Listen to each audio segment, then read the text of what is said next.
கிறிஸ்துவம் இன்றைய நற்செய்தி நமக்கு உபதேசம் பண்ணும் இயேசு கிறிஸ்து. மத்திய சுவிசேஷம் 9வது அதிகாரம் 35வது வசனம் வாசிக்கிறேன் கேளுங்க.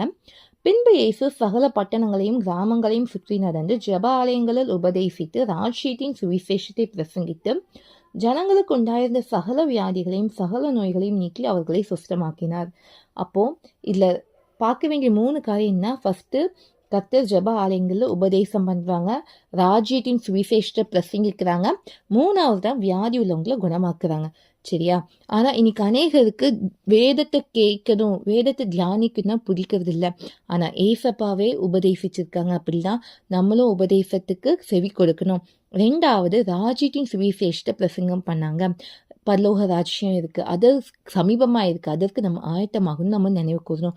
3வது சகல நோய்களை சுத்தமாக்கின தேவன் நம்ம வாழ்க்கையில் இருக்கிற பிரச்சனையை சுத்தமாக்குவார். இதுவே இன்றைய நற்செய்தி. தேவனுக்கு மகிமை உண்டாகட்டும்.